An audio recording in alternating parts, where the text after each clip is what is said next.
है। अब बात नोएडा में मजदूरों के विरोध प्रदर्शन की। नोएडा में फैक्ट्री मजदूरों के विरोध प्रदर्शन को देखते हुए उत्तर प्रदेश सरकार ने न्यूनतम वेतन में 21% की बढ़ोतरी का फैसला लिया है। हालांकि विरोध प्रदर्शन को देखते हुए कंपनियों ने अभी भी फैक्ट्रियां नहीं खोली है। नोएडा में कैसी स्थिति है, इसका जायजा लिया संवाददाता असीम मनचंदा ने। मैं इस वक्त नोएडा के फेज 2 में खड़ा हुआ हूँ। ये एक इंडस्ट्रियल एरिया और यहाँ पर बहुत सारी कंपनियां हैं। इस वक्त मैं मदरसन के बाहर खड़ा हुआ हूँ। सोमवार को यहाँ पर मजदूरों का विरोध प्रदर्शन देखने को मिला। मजदूरों ने कहा कि उनको न्यूनतम सैलरी उनकी बढ़ा करके 20,000 की जाए। ये प्रदर्शन इस फैक्ट्री से शुरू हुआ था और देखते ही देखते पूरे नोएडा के अंदर फैल गया। बहुत सारे इंडस्ट्रियल क्षेत्रों से ये मांग उठने लगी और जो मजदूर हैं उन्होंने इसको लेकर के विरोध प्रदर्शन किया, तोड़फोड़ भी की, कई जगह पर आगजनी भी हुई। उसके बाद से सुरक्षा के इंतजाम यहाँ पर काफी कड़े कर दिए गए हैं। आप देख सकते हैं यहाँ पर पुलिस तैनात की गई है, यहाँ पर RRF तैनात की गई है, फायर ब्रिगेड की गाड़ियां यहाँ पर तैनात की गई है, एम्बुलेंस भी यहाँ पर तैनात की है कि ताकि किसी भी तरह से कोई अप्रिय घटना लेकर इसके ना हो। आज भी कई सारी फैक्ट्रियां पूरे फेज 2 के इंडस्ट्रियल एरिया के अंदर बंद है। नोएडा में भी कई जगहों से ऐसी छुटपुट जो घटनाएं हैं उसके वो सामने आ रही है, विरोध प्रदर्शन की घटनाएं सामने आ रही है। और उसके बाद जो उत्तर प्रदेश सरकार और उन्होंने एक फैसला लिया और कहा कि जो मजदूर है उनकी सैलरी 21% तक उन्होंने बढ़ाने का फैसला किया। तो अब ऐसा एक नोटिस सबके फैक्ट्रियों के बाहर चिपका गया जिसमें बताया गया कि जो अकुशल कर्मचारी है उनकी सैलरी बढ़ा करके 13,690 कर दी है और जो कुशल कर्मचारी है उनकी सैलरी बढ़ा करके 16,868 रुपए कर दी गई है। हालांकि अभी भी फैक्ट्रियां नहीं खुली है।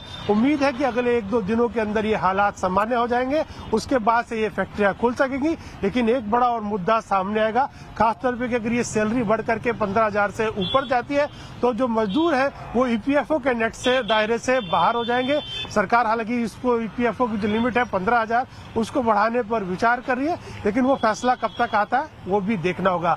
असीम मनचंदा, CNBC आवाज, नोएडा।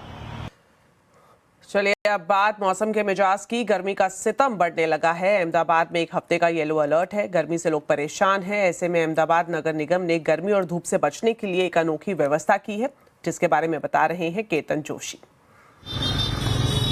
अहमदाबाद में बाहर 40 डिग्री जितना तापमान है, लेकिन सिटी बस स्टेशन में जाएंगे तो आपको एयर कंडीशन जैसी ठंडी हवा का एहसास होगा।